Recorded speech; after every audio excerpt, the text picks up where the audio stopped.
place de l'Obélisque nag di lieu ba nga xamante ne dafa am importance am fii ci Ndakaaru lu ñu fi indi nag mooy di waajal benn événement bu mag événement bi ñu koy woowee Grand Carnaval de Dakar Grand Carnaval de Dakar ñi koy organisé mooy waa Labelcom tey ñu ngi nekk ak directrice Labelcom de Fatou Gassé Sarr ak it directeur logistique ak artistique bu structure bi di Babacar Niang ñu nuyu Fatou na nga def. waaw ça va maa ngi lay nuyu di nuyu suñu mbokk internautes yi te di la remercier tam ci dalal bi ñu dalal. Babacar ñu ngi lay nuyu. waaw asalaamaaleykum mbokk yi. ñu ngi leen di nuyu di leen sant di remercier waa référence actu ci dalal bi ñu dalal fii. donc Grand Carnaval de Dakar donc mooy fête bi nga xamante ne donc du 26 au 28 novembre fii ci place de la Nation Obélisque muy nekk nag événement boo xamante ne dafay fësal rafetal diversité culturelle bu Sénégal loolu naka lañ koy doxalee donc dañuy am par exemple ay troupes donc yuy jógee ci ay régions yoo xamante ne ñii dinañ ñëw par exemple wane culture séeréer ñeneen ñi ñëw wane culture lébu te loolu yëpp ci thème bu tudd contes et légendes du Sénégal et d'ailleurs donc Grand Carnaval de Dakar fête de la diversité culturelle la fête de la teranga la aussi et puis dafa nekk événement boo xamante ne mun na tamit jaay destination Sénégal. mais parce que aussi tàmmatuñu woon demoon nañ ba tàmmatuñu woon événementiel yu mel nii. nga xamante day jaay destination Sénégal ba pare génnee ce qu'on a de plus cher culturellement idée bi fu mu jógee. bon idée bi moom vraiment gëstu la rek. ñun dañ nekk ay organisateurs d'événements loolu suñu métier la suñu mën-mën la donc ci li ñuy def yëpp dañu toog gis ne mun nañ defar concept boo xamante ne mun na valoriser culture sénégalaise dafa fekk tamit ci événement yi ñu jot a organiser léeg-léeg dañ ciy def tuuti culture sénégalaise ñu gis ne que loolu vraiment attiré na Sénégalais yi attiré na tamit étrangers yi et puis ñu gis tamit ne Sénégal am na richesse boo xamante ne richesse culturelle boo xamante ne peut-être soxla na benn événement bu mag pour fësal ko looloo waral nag ñu décider defar Grand Carnaval de Dakar. Grand Carnaval wax na am ay retombées waaw donc pour l'instant retombée économique bi lan la suñu xoolee ne par exemple événement bi plateforme la dañ ko teg de telle sorte que plateforme la comme ni ma doon waxee sànq ñun suñu liggéey organisateur d'événement la ak créateur de concept donc li di composé événement bi yëpp dafa nekk ay acteurs culturels artisanaux yoo xamante ne ñoom mun nañ ci njëriñu donc ça veut dire que carnaval bi c'est médiatisé donc médias sénégalais yi médias étrangers yi itam dañuy ñëw mais média bu ci ñëw bu gis par exemple troupe bi du jógee Gandiaye ñëw di présenter culture séeréer moom su boobaa dina dem Gandiaye d'accord pour jéem ci tam gën ci gëstu d'accord loolu mooy aspect bi ñuy wax marketing territorial parce que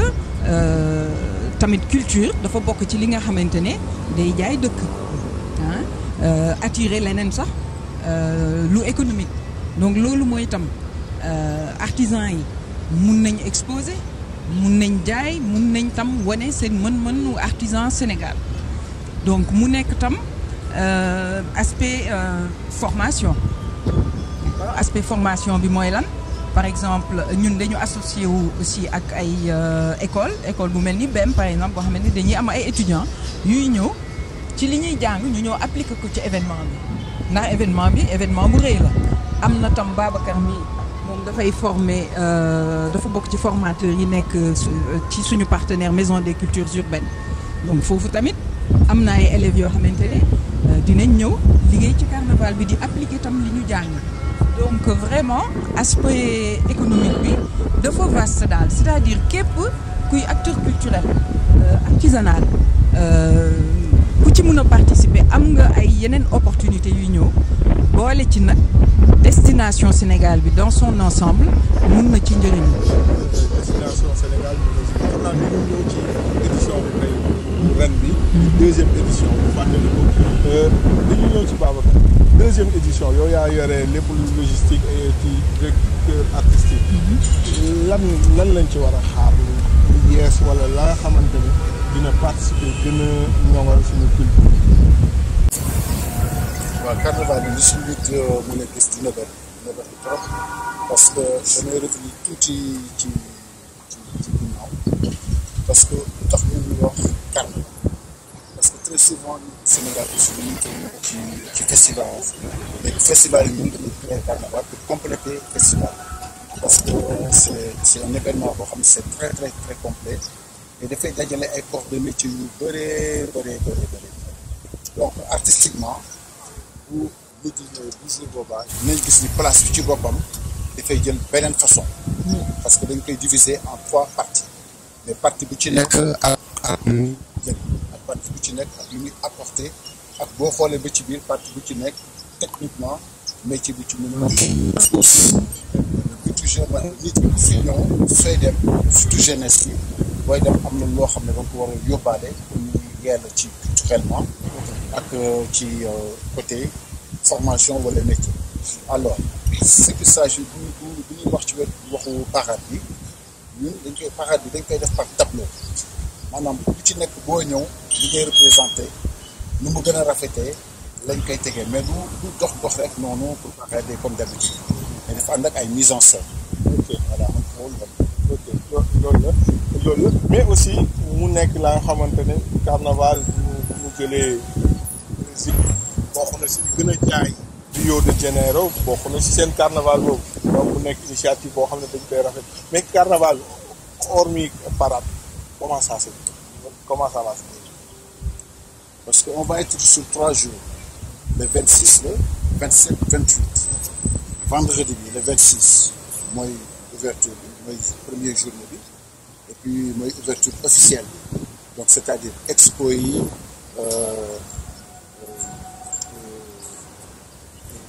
officielle yi aussi si la ñuy ñëw pour lancer ko et puis dafa nekk surtout aussi journée culture urbaine boo xam ne culture urbaine bi ñoom ñooy décider seen bopp teg seen plateau bopp indi seen artiste bopp gérer ko donc aussi dina am festival de grillades jour boobu lay démarrer aussi donc ça c'est le vendredi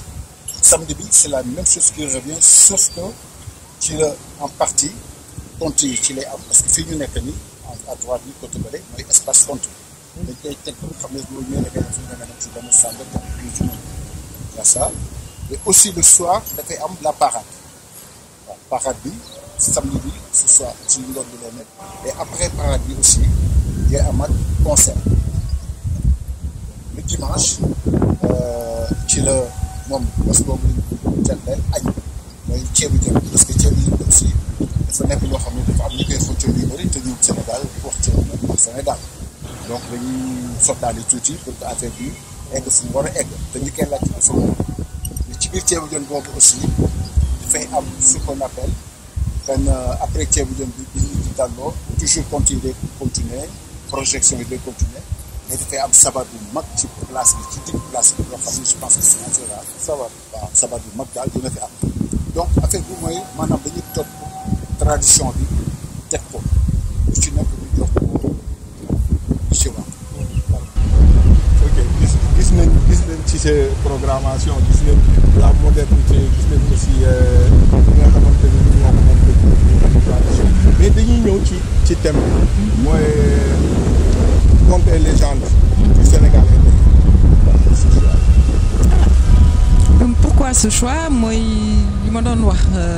mooy itam li nga xamante ne moo ñu indi ñu teg événement bu mel ni grand carnaval de donc mooy gëstu mooy principe carnaval bi mooy vraiment chaque année dañuy puiser c'est-à-dire dañuy dem seet ci diversité culturelle sénégalaise lan la ci mën a génne donc dina indi gëstu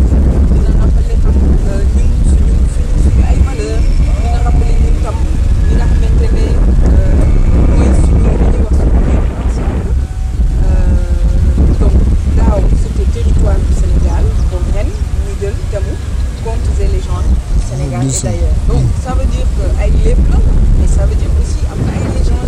ay légendes yeneen tamit comme par exemple ay grands artistes yoo xamante ni dañu marqué Sénégal. Encore une fois maa ngi jël dinañ fi am sam extrait participation plutôt doomu Yandé Codou Sène mi nga xamante ne quand même mooy vraiment la plus grande cantatrice sénégalaise. Donc te loolu patrimoine la boo xamante ne moom légende la boo xamante ne moom yóbbu na musique séeréer sore à l'international. Donc dafay nekk conte légende mais aussi ay légende humaine yoo xamante ne ñoom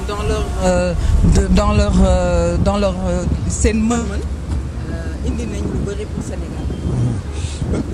ñu gis ni aussi dañu tànn comme ku mel ni Coumba Dieng Diakhaté waaw ñu nekk ci dëkk boo xamante ne souvent dañuy wax la jeunesse dafa ñàkk leer tànn Coumba Dieng Diakhaté pourquoi. c'est vraiment une très très grande œuvre. moom tam ci légende yi la bokk. mu nekk man bon mën naa wax ni la première dame de la culture sénégalaise. effectivement parce que moom itam mu njëkk yóbbu culture sénégalaise à l'étranger. di solal ay chef d'État di solal ay première dame ba ñëpp nag bëgg mode sénégalaise. mu boole ci femme entrepreneur la. moom nag modèle la pour ñun ñii jigéen ñu gis à l'époque naa gënul woon yomb. mais à l'époque mu monté lu mel ni Chalimar Couture. Voilà donc vraiment c'est une légende. nekk fi candidate à la présidence. Voilà mu nekk fi c'est-à-dire voilà jigéen bu mën góor daal. effectivement suñu yaay jooju quelqu'un boo xamante ne boo ko waxee Sénégal ñëpp xam ko quoi ñëpp xam ko. donc boo ko waxee Sénégal et même dans la sous-région là en Afrique ñëpp xam nañ ko. ñëpp xam nañ ko te là où elle est originaire boo fa demee gis nañ def na fa ay réalisations yu am solo donc c'est exemple boo xamante ne am na solo pour la jeunesse. Maintenant Babacar ci lan lañ la xaar ci installation qu'est-ce qu'on va lan la ñuy xaar ci diggante son qu'est-ce qui va attendre à ce parce que on a presque 10 000 personnes ici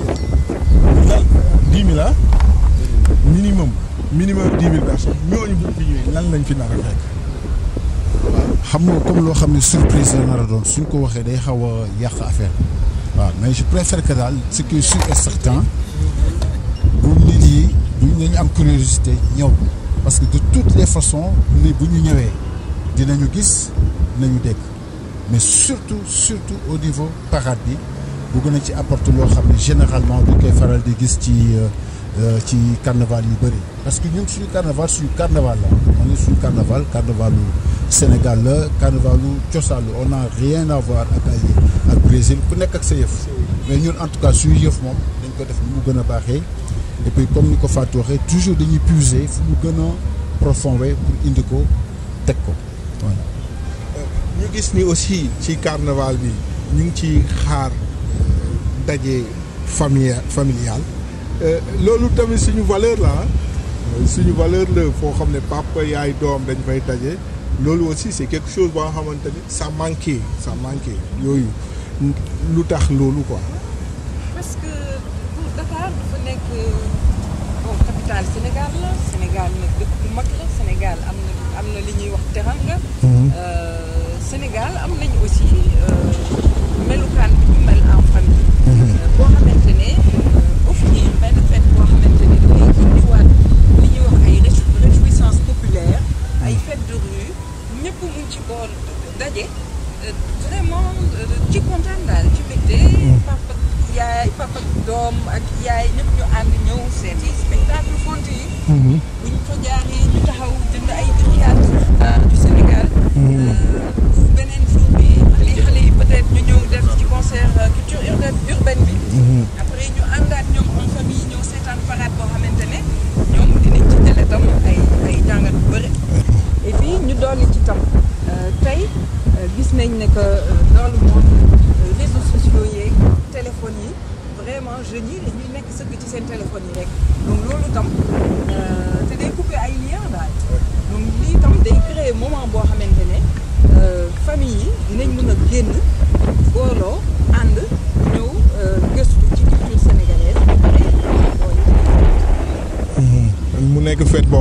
ne ça sera aussi une fête de la famille.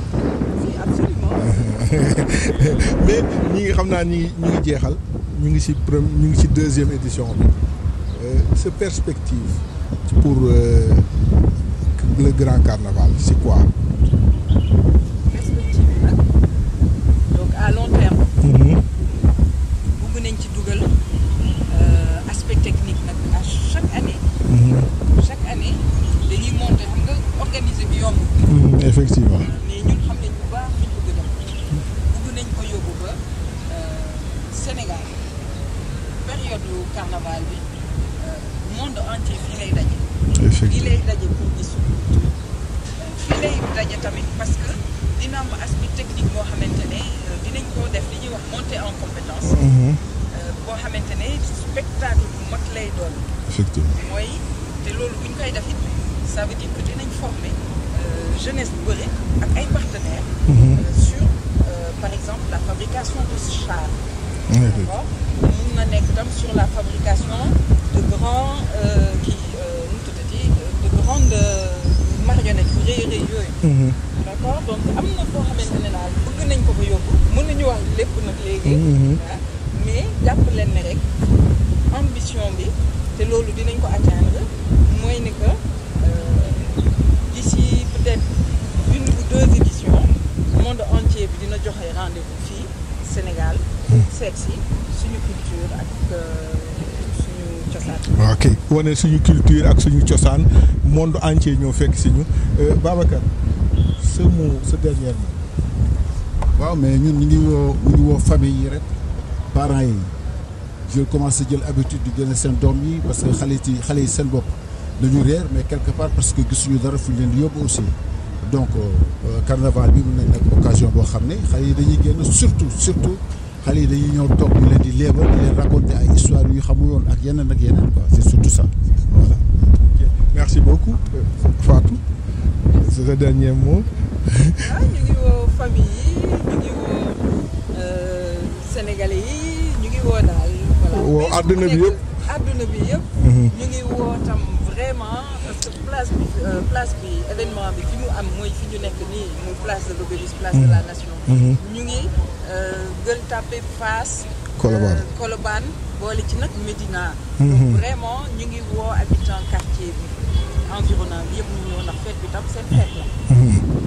fête bi seen fête la mu nekk grand carnaval de Dakar donc population yi dëkk fii nga xamante ne moo wër lii di place de la Nation ñu ngi leen di invité di leen dig daje beneen jotaay ak yeneen i invité.